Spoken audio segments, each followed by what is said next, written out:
Assalamualaikum warahmatullahi wabarakatuh. Perkenalkan, nama saya Muhammad Azhar Radiansa. Saya mahasiswa dari Stikes Akpi Wijaya Husada, jurusan S1 Keperawatan. Di sini saya akan menjelaskan tentang anatomi fisiologi sistem penglihatan.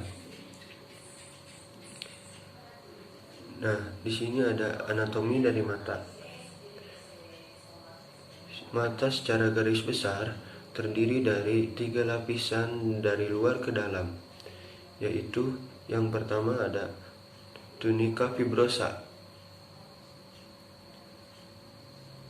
yang kuat, terdiri dari kornea dan sklera. Lapisan kedua ada lapisan tunika vaskulosa yang kaya akan pembuluh darah atau karoid. Yang lapisan yang ketiga yang paling dalam adalah tunika nervosa, yaitu retina yang penting untuk proses melihat. Beberapa struktur lain yang untuk diketahui yaitu corpus ciliaris, iris, lensa, bilik mata depan, discus opticus, corpus vitreus, dan fovea. Nah, ketika kita melihat, maka cahaya akan masuk dan mengalami refraksi melalui kornea, kemudian menuju pupil dan ke lensa. Kemudian cahaya akan difokuskan ke retina. Agar kita dapat melihat, cahaya difokuskan pada satu titik di retina melalui refraksi yang terjadi. Proses mata melihat sangat tergantung pada refraksi. Apa itu refraksi? Refraksi adalah peristiwa berbeloknya berkas sinar. Apakah refraksi ini diperlukan untuk melihat? Tentu saja, refraksi sangat diperlukan sebagai melihat. Beberapa media refraksi antara lain adalah kornea dengan kekuatan 1,37,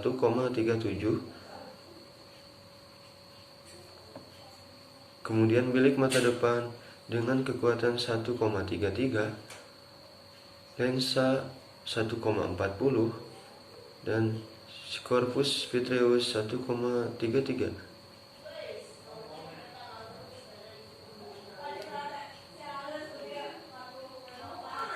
Fotoreseptor adalah sel yang menerima cahaya dan melakukan fototransduksi, yaitu mengubah energi cahaya menjadi energi listrik.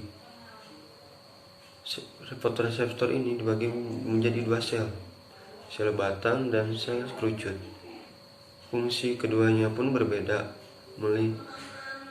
Sel batang melihat dalam keadaan gelap, sedangkan sel kerucut berfungsi untuk melihat dalam keadaan terang. Sel batang berjumlah lebih banyak, yaitu 120 juta per retina, sedangkan sel kerucut hanya berjumlah 6 juta per retina. Sel batang banyak terletak di perifer, sedangkan kerucut terkonsentrasi di fovea. Dan sel batang memiliki ketajaman yang rendah dan sensitivitas yang tinggi, sedangkan sel kerucut memiliki ketajaman yang tinggi dan sensitivitas yang rendah untuk melihat. Selanjutnya ada humor aqueous dan humor vitreus yang terletak. Humor aqueous yang terletak di bilik mata bagian depan, dan humor vitreus yang terletak di antara lensa dan retina.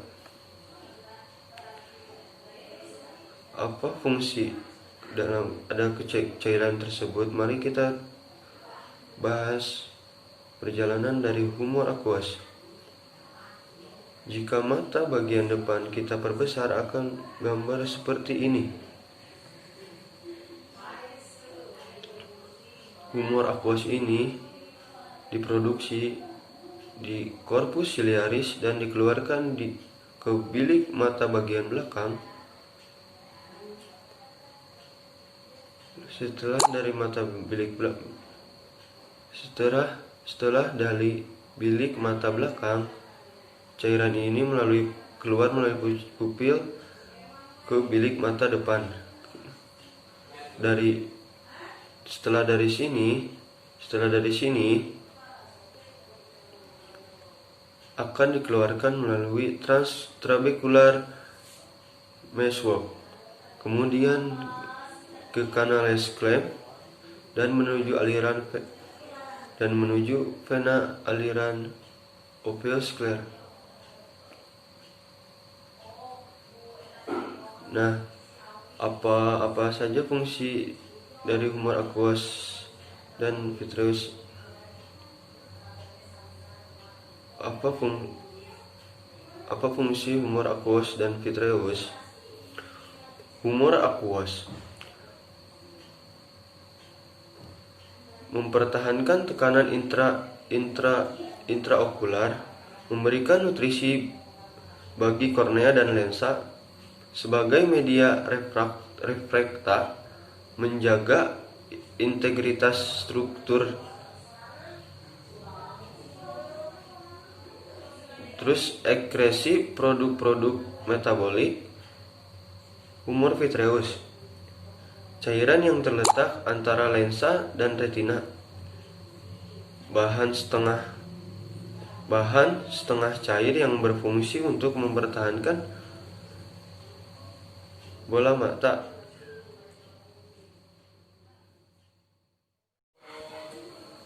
Nah, sekarang di sini ada penyakit mata. Yang pertama ada konjungtivitis. Penyakit mata ini terjadi ketika jaringan lunak di sekitar mata meradang dan membuat mata merah, berair, perih, dan gatal. Konjungtivitis dapat disebabkan oleh iritasi, alergi, dan infeksi. Jika disebabkan oleh infeksi bakteri, mata dapat menjadi bernanah. Kondisi ini adalah salah satu hal yang sering membuat sakit mata pada anak dan orang dewasa. Pengobatan konjungtivitis disesuaikan dengan penyebabnya. Jika konjungtivitis disebabkan oleh alergi, penanganannya adalah dengan menjauhi pemicu alergi dan menggunakan obat antihistamin. Jika disebabkan oleh infeksi virus, konjungtivitis dapat sembuh sendiri dalam beberapa hari. Konjungtivitis yang disebabkan oleh infeksi bakteri dibutuhkan pengobatan dengan obat tetes mata atau salep mata antibiotik. Yang kedua, ada mata kering. Mata kering bisa terjadi pada siapa saja. Namun, keluhan ini lebih sering dialami oleh lansia dan pada wanita. Penderita mata kering akan merasakan gejala berupa mata terasa berpasir atau seperti ada benda asing di mata, mata merah, terasa perih atau gatal, dan silau. Penyebabnya bisa bermacam-macam, mulai dari kurangnya produksi air mata, penyakit autoimun, infeksi, iritasi, alergi, kekurangan nutrisi. Mata terlalu sering terpapar angin atau sinar matahari, hingga efek samping obat-obatan. Bisa ditangani dengan penggunaan obat tetes air mata atau artificial tears atau obat untuk meningkatkan produksi air mata. Yang ketiga ada katarak. Katarak merupakan penyebab kebutaan nomor 1 di Indonesia. Penyakit mata ini membuat lensa mata terlihat keruh sehingga pandangan menjadi kabur. Katarak kebanyakan diderita oleh orang berusia 60 tahun ke atas. Namun pada beberapa kasus, katarak dapat terjadi pada usia yang lebih muda, bahkan pada bayi baru lahir. Selain karena penuaan yang membuat protein di lensa mata menggumpal, katarak juga bisa disebabkan oleh penyakit diabetes, cedera pada mata, paparan sinar UV, kebiasaan merokok, dan efek samping obat tertentu seperti kortikosteroid dan terapi radiasi. Jika sudah mengganggu penglihatan, katarak bisa ditangani dengan operasi katarak. Yang keempat, glukoma. Glukoma terjadi ketika saraf optik mata merusak sehingga penderitanya mengalami gangguan penglihatan, bahkan kebutaan. Kerusakan saraf optik tersebut disebabkan oleh peningkatan tekanan di dalam bola mata akibat adanya timbunan cairan di dalam mata. Glukoma dapat terjadi di segala usia, tetapi lebih sering menyerang lansia. Penyakit mata ini merupakan salah satu penyebab utama kebutaan bagi orang yang sudah berusia di atas 60 tahun. Pengobatannya bisa dengan obat minum atau obat tetes. Untuk mengurangi tekanan di dalam bola mata, langkah pengobatan lainnya bisa dengan operasi, baik operasi laser maupun operasi mata konvensional. Nah, selanjutnya yang kelima, kelainan refraksi atau penglihatan buram. Kelainan refraksi membuat penderitanya kesulitan melihat dengan jelas karena fokus mata tidak jatuh pada titik yang seharusnya. Normalnya fokus cahaya atau bayangan sesuatu objek yang ditangkap mata akan jatuh di bagian belakang mata, yaitu pada retina. Kelainan refraksi bisa digolongkan menjadi 4 jenis.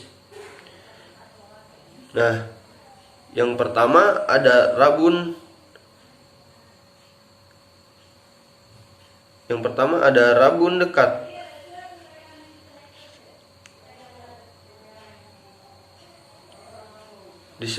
Rabun dekat disebabkan oleh bola mata yang lebih pendek atau kornea agak cembung sehingga cahaya yang masuk pada mata tidak jatuh tepat pada retina, tetapi di belakang retina. Yang kedua, ada rabun jauh.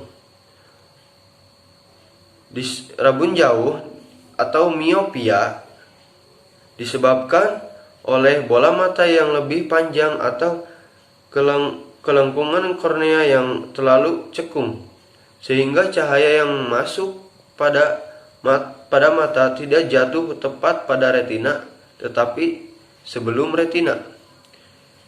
Yang ketiga ada presbiopia atau mata tua, disebabkan oleh lensa yang tidak lagi refleksibel akibat efek penuaan. Yang keempat, astigmatisme atau mata silinder. Diketahui kelainan ini disebabkan oleh karena bentuk kornea. Nah, yang terakhir ada yang gangguan retina. Gangguan retina dapat memengaruhi bagian manapun dari retina, yaitu lapisan di belakang mata yang berfungsi menangkap cahaya dan mengirimkan gambar ke otak. Berikut adalah beberapa gangguan retina yang umum terjadi. Yang pertama, ada ablasi retina, yaitu retina robek atau terlepas akibat adanya cairan berlebih di sekitarnya.